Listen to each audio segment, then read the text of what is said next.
Olá, ouvintes! Está no ar mais uma edição do podcast Toda Voz, que traz assuntos relacionados à nossa Secretaria de Combate às Opressões do Sindicato dos Petroleiros de São José dos Campos e região. Eu sou a Raquel Lima, jornalista aqui do Sindipetro. Eu sou uma mulher branca, de cabelos curtos e escuros, olhos castanhos escuros, e hoje eu estou usando uma camiseta azul. A gente vai ter hoje aqui um papo seríssimo que, para o bem e para o mal, tem tomado cada vez mais nossas redes sociais e a imprensa. Violência contra as mulheres e feminicídio. E para fazer um diagnóstico do tema aqui na região e orientar da melhor forma possível a todas, todos e todes, já que esta é uma luta geral, estamos com a promotora de justiça com atribuição para a Vara da Violência Doméstica e Familiar contra a Mulher em São José dos Campos, a doutora Gabriela Lanza Passos. Ela também é coordenadora do Núcleo de Atendimento às Vítimas de Violência em São José. Doutora Gabriela, primeiro queria agradecer muito a disponibilidade. Eu sei que o mês de março acabou que foi conturbado aí pelas datas e tudo, mas é o que mostra para a gente a importância desse tema, inclusive da gente seguir falando deste tema, né, em outros meses. Muito obrigada e seja muito bem-vinda. Bom dia, Raquel. Eu que agradeço o convite. Bom dia a todos, todas e todes. Eu sou uma mulher branca, hétero, tenho cabelos médios. Eu estou loura, mas sou morena. Tenho olhos castanhos escuros. Eu gostaria de agradecer, principalmente vindo, né, de um sindicato dos petroleiros, né, onde a gente sabe que a maior parte dos trabalhadores são do gênero masculino, né, e falar de violência contra a mulher é importante para todos. A gente deu uma conversada antes, né, sobre os números aqui de São José e acho importante a gente entender e aproveitar também a sua presença aqui para falar como a gente está em questão de casos de violência contra a mulher, agressões e atendimento aqui na cidade de São José dos Campos. Eu não sei se a gente acaba também abarcando outras cidades menores aqui da região, né?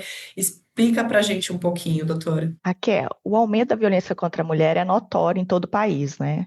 E em São José dos Campos não poderia ser diferente. Eu fiz uma análise, né, na Vara da Violência Doméstica e Familiar de São José dos Campos, e eu constatei que até 2021 os feitos, os processos se mantinham em estabilidade, em torno de 2.000 processos. A partir de 2022, houve um aumento gradativo do número. Hoje nós estamos com mais de 4.900 processos na Vara da Violência Doméstica. Mais preciso, nós estamos com 4.936 processos na Vara da Violência Doméstica, ou seja, mais que dobrou. Né?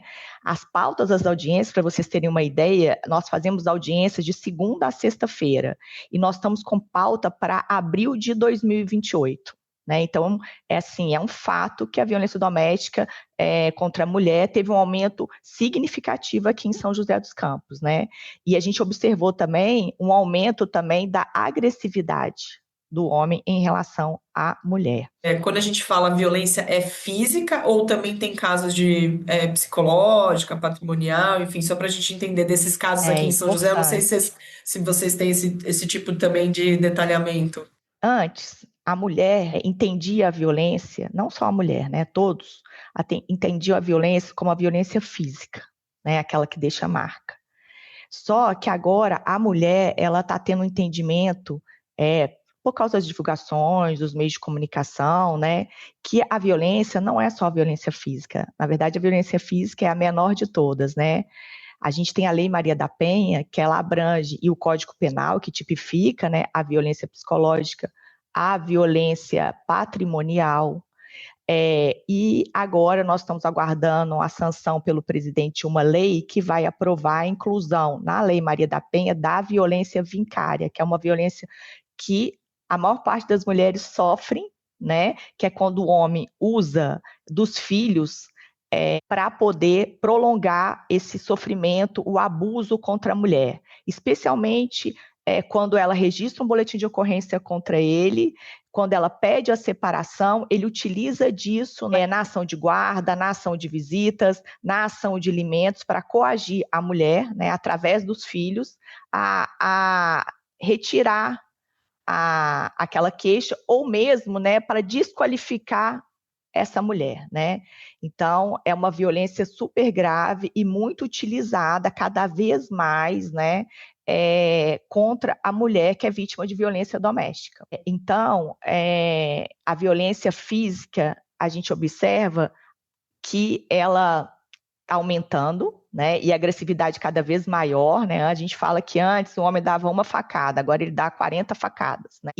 Mas também nós estamos vendo cada vez mais o aumento do registro da violência psicológica, que é muito importante, né? Esse entendimento da violência psicológica. Eu acho que até porque ela vem antes, né? Assim, é o que falam, a agressão física, Exatamente. ela não vem do nada, né? A violência psicológica, ela é gradual, né? É um conta-gotas. Vai minando a autoestima da mulher e ela está presente desde o início do ciclo da violência, né? Que pode culminar num feminicídio ou uma tentativa de feminicídio, mas ela está sempre presente, essa violência psicológica. Então, eu acho muito importante esse aumento do registro das mulheres sobre a violência psicológica, porque elas estão entendendo que isso é uma violência, certo? Certo. E aqui em São José, para a gente também falar, né, um pouquinho mais daqui da cidade da região, para depois expandir, o que que a gente tem de possibilidades de acolhimento, denúncia, apoio, que eu acho muito importante também a gente até já começar com isso, né, falando porque a gente leu, né, sobre Cabine Lilás, Projeto Nave, as delegacias da mulher, aqui na nossa região, o que que a gente tem a nosso alcance hoje? Então, no município de São José dos Campos, nós estamos verificando um avanço significativo em políticas públicas para atendimento das mulheres vítimas de violência doméstica, né? Ano passado, a gente lançou o Ministério Público junto com a Prefeitura, né? A gente lançou uma cartilha, né? Que foi o manual de fluxo de atendimento pela rede das mulheres vítimas de violência. Isso foi muito importante, que foi desenhado um fluxo em São José dos Campos para atendimento dessas mulheres. Quando ela registra o boletim de ocorrência na DDM, ela já é encaminhada para o CREAS para fazer os encaminhamentos necessários. Se ela precisa de uma assistência social, o aluguel social, se ela precisa de um atendimento psicológico, já é feito todo o encaminhamento. Isso é muito importante. Esse apoio à mulher é um dos motivos que a gente está verificando de aumento de registro. Eu sempre falo na reunião de rede, né, que a gente tem todo mês, que a gente vai saber que se a rede está trabalhando bem, está fazendo um bom trabalho de atendimento dessas mulheres, quando aumentar o registro, quando as mulheres registrarem mais boletim de ocorrência, porque elas estão se sentindo mais seguras, mais confiantes de denunciar o agressor. Aqui em São José dos Campos, além desse fluxo, né, nesse fluxo tem atuação do Ministério Público, Defensoria Pública, CREAS, CRAS, CAPS, Conselho Tutelar, DDM, que a partir do ano passado começou a funcionar 24 horas, que é muito importante, a Guarda Municipal com o projeto Guardiã Maria da Penha, que é importantíssimo para garantir a efetividade das medidas protetivas aqui em São José dos Campos. A gente também teve ano passado o lançamento da cabine Lilás pela Polícia Militar. É muito importante essa cabine.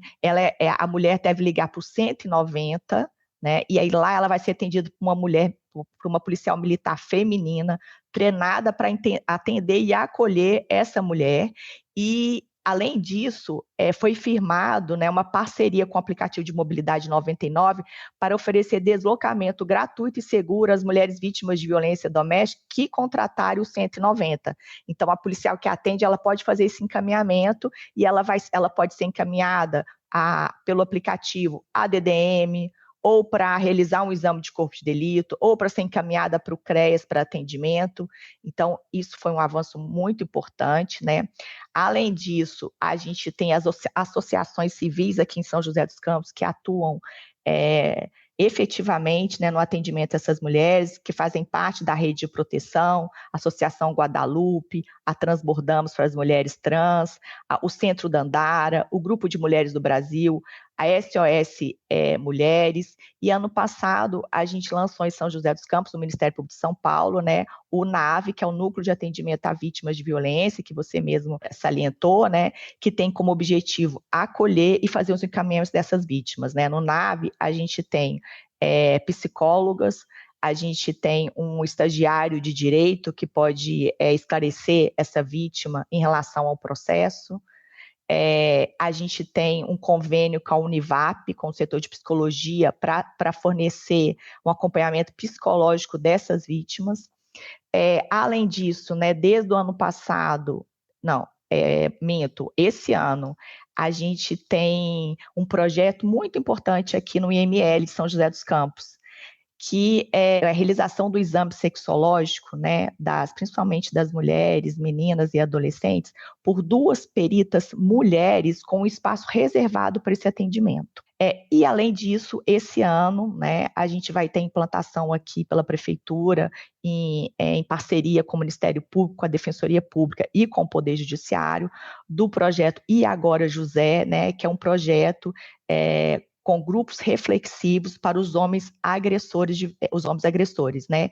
Essa medida vai ser estabelecida como uma das medidas protetivas. A obrigatoriedade desse agressor é frequentar esse grupo reflexivo e estudos, né? A gente já fez um levantamento que esse grupo reflexivo é muito importante, ele diminui muito o índice de violência, porque Esse é o um homem projeto que vai nascer aqui em São José ou ele já existe, ele é ele federal? já Porque existe, ele né? já Um existe, psicólogo certo? chama Flávio Urra, já existe em outros municípios e agora vai ser implantado esse ano Sei. ainda em São José dos Campos. Sei que também é super importante, né? Muito Porque é isso, importante, né? né? Também a gente, eu não sei até nos nossos papos aqui, eu vou abrindo um pouco dos bastidores também, mas acho que todo mundo tem refletido sobre esse assunto aí, né? No último mês, principalmente, a gente viu muitos casos, a imprensa também dando espaço, e eu acho que tem crescido muito esse tom de que não adianta só a gente falar com as mulheres, né? Porque quem está agredindo são os homens, né? Então também acho que Exatamente. é isso, né? Também acho que E o pelo menos eu próprio enxergo homem, um pouco né? essa mudança de chave, você não vê assim nesse discurso e Sim, nessa com questão de que é um certeza. problema de todos? É um problema de todos, e o homem sofre com isso, né? Essa masculinidade tóxica, né? Esse machismo, ele é tóxico para o homem também, né? Ele Uhum. exige que o homem seja duro, que o homem tenha poder, que o homem. E isso é ruim para ele. E a gente vê que esse letramento, essa desconfiguração desse machismo, dessa masculinidade tóxica, né? Ela não é só benéfica para a mulher, ela é benéfica para o próprio homem. Precisa de incluir os homens nessa conversa, sem dúvida. É, É um lugar de fala de todos, todos e exato, todas, né? exato, é mesmo. Doutora Gabriela, quais são as principais dúvidas vocês que acham que devem atender muita gente aí diariamente, né, encaminhamentos, enfim, ou até mesmo nas suas conversas, reuniões? O que que são as principais dúvidas, né, ou indícios que muitas vezes a mulher já está passando, mas ela às vezes não sabe, né, que isso cabe uma denúncia, cabe o BO, por exemplo, a gente falou da violência psicológica, mas então se eu sofrer uma violência psicológica, eu posso já ir lá fazer um BO ou não? É só quando ele agredir? Enfim, quais que são essas dúvidas de quando e como que eu posso, né, ir lá pedir alguma medida protetiva ou fazer um BO? Então, a violência psicológica é um crime, né? Já está tipificado no Código Penal. Ela consiste no controle do homem sobre os atos da mulher, e ela é aquele controle, né? Você não pode sair, ela se afasta da família, ela não pode trabalhar, cada vez a autoestima dela vai diminuindo, e isso afeta na saúde, porque quando a gente fala de violência psicológica, a gente está falando de saúde, isso afeta a saúde mental dessa mulher. Ela pode, não só como pode, como deve registrar o boletim de ocorrência. Além disso, sempre que ela sentir que ela está em situação de risco, ou seja, que essa agressividade, se essa violência vai se agravar, pode se agravar em relação a ela, filhos ou familiares dela, ela pode solicitar essas medidas protetivas, independentemente de ter registrado o boletim de ocorrência. Raquel, muitas mulheres evitam registrar um boletim de ocorrência por causa dos filhos. É pai dos meus filhos, eu só quero separar. Cada mulher ela tem a liberdade de entender, de decidir se ela quer registrar um boletim de ocorrência ou não. A medida protetiva, ela pode proteger essa mulher independentemente dela registrar um boletim de ocorrência. Ela pode somente solicitar uma medida protetiva se ela entender que está em situação de risco, mas que ela não quer, por enquanto, denunciar o companheiro ou o ex-companheiro.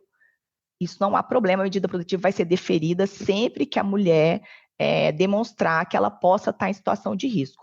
Essa medida protetiva, ela pode ser extensiva aos filhos, se os filhos estiverem em situação de risco também, e aos seus familiares. Muitas vezes os agressores procuram os genitores da vítima, né? Então, essas medidas protetivas ou os atuais companheiros podem se estender também a todas as pessoas que estão em volta da vítima e que estão em situação de risco.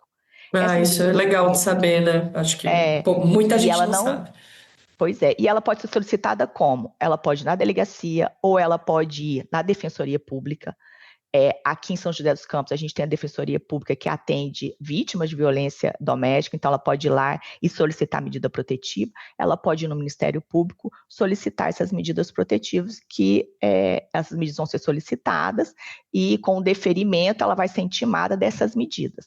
Se a situação dela, a gente verificar que a situação é grave, que realmente ela está correndo um risco alto, ela pode ser incluída no projeto, que é a Guardiã Maria da Penha, e onde guardas municipais que são treinados, fazem parte dessa equipe, eles monitoram essa vítima, acompanham essa vítima vai ser entregue a ela um botão do pânico que ela pode acionar quando ela estiver em situação de risco, o agressor for na sua casa, for no seu trabalho, e caso ele descumpra essa medida protetiva, ele pode ser preso em flagrante se ele estiver descumprindo essa medida protetiva, e além de ser preso em flagrante, ele vai responder pelo crime, que é a notificação do crime de descumprimento de medida protetiva. Se ele não for pego em flagrante, a situação for grave, o Ministério Público pode solicitar a prisão preventiva dele. E eu vou te dizer que o juiz está deferindo essa prisão preventiva e é uma forma de dar eficácia a essas medidas protetivas que, de fato, Raquel, salvam vidas. Os estudos foram realizados e foram constatados, né, que os casos de feminicídios, a maior parte deles, a mulher não tinha medida protetiva. Ou seja, ela realmente protege essa mulher. Certo. E na questão de o que a gente precisa guardar ou levar de provas para pedir essa medida protetiva? Porque você estava falando e eu pensei também que é outra dúvida. É assim, eu guardo mensagem, é print, é gravação, ou só o depoimento da mulher basta? O que normalmente precisa?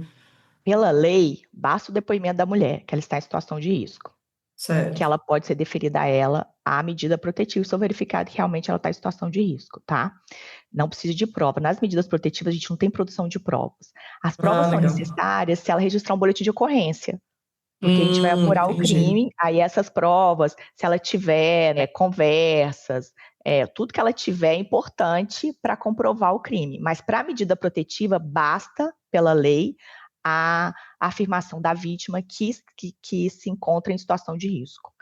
Certo. Bom, e agora de uma forma geral, a gente falou muito e você apresentou números de crescimento, né, desses casos, né, de violência contra a mulher e tudo mais. E deixei essa pergunta mais difícil para ir aqui encaminhando para nossas reflexões finais.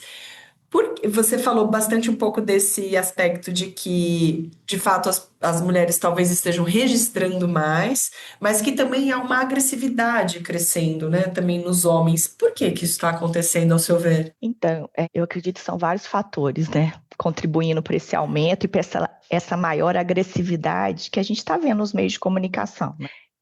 Tem estudos que não estão muito avançados aqui no Brasil, né, mas está se avançando, sobre efeito copycat, que é o efeito contágio ou efeito imitação, né?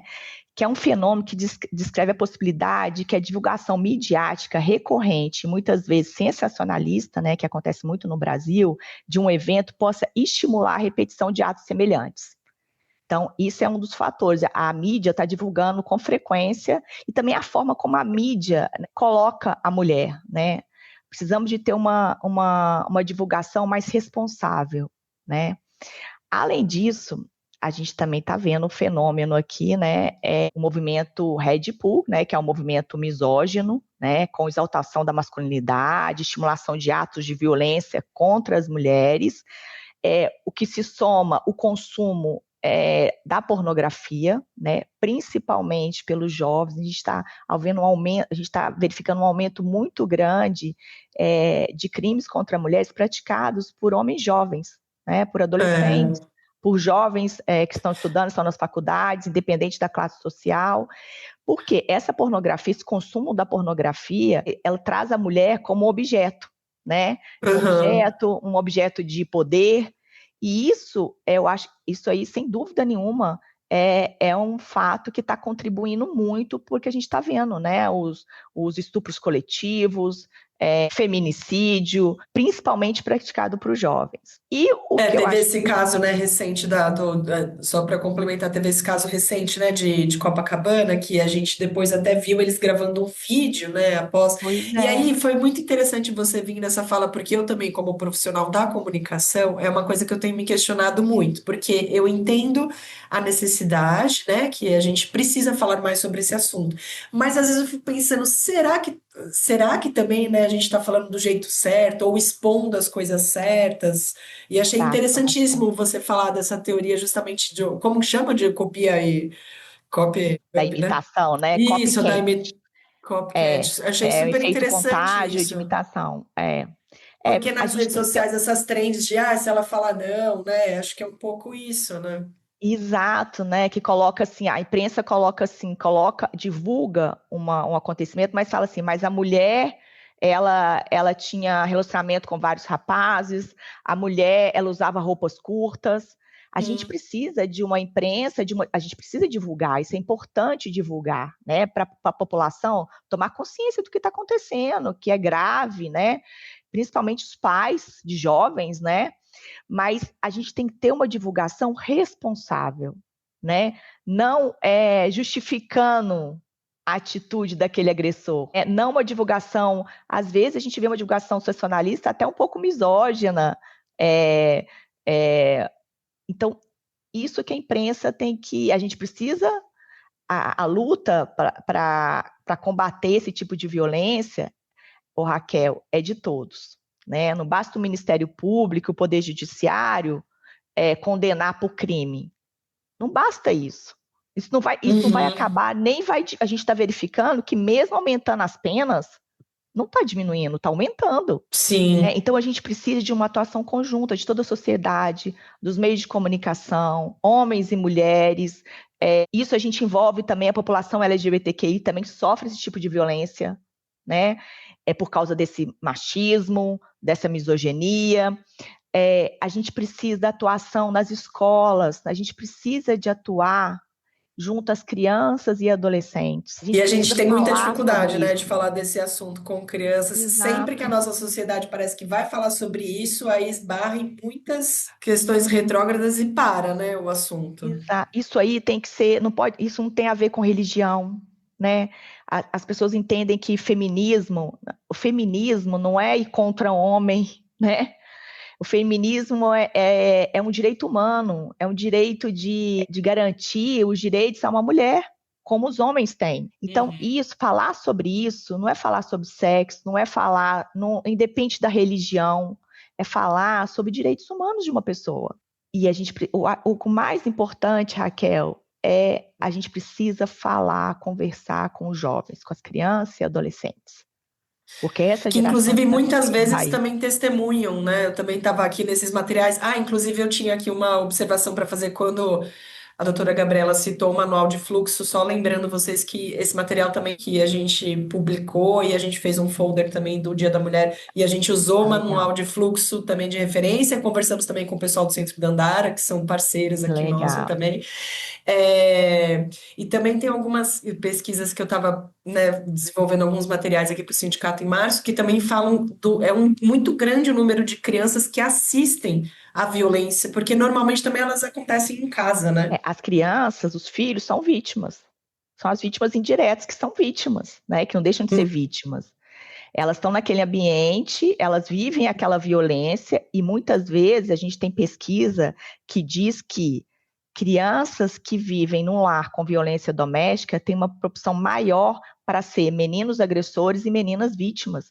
Por quê? Elas vivenciando aquilo, elas entendem que aquilo que é relacionamento. E elas repetem Uhum. o que é relacionamento. Então, aquele relacionamento violento, isso que é relacionamento. Tratar a mulher daquela forma é relacionamento. Então ele vai repetir, e a menina vai aceitar também esse tratamento, porque o pai dela tratou a mãe desse jeito, então é assim que acontece, né? Então elas também são vítimas, elas desenvolvem transtornos psicológicos em razão desse tipo de violência e se tornam vulneráveis a esse tipo de violência. Sim. Tem alguma questão aqui também na região de políticas públicas? Você falou de alguma coisa que está por vir este ano, né? Aí você pode falar tanto da região como no modo geral também, se você quiser fazer essa avaliação, né?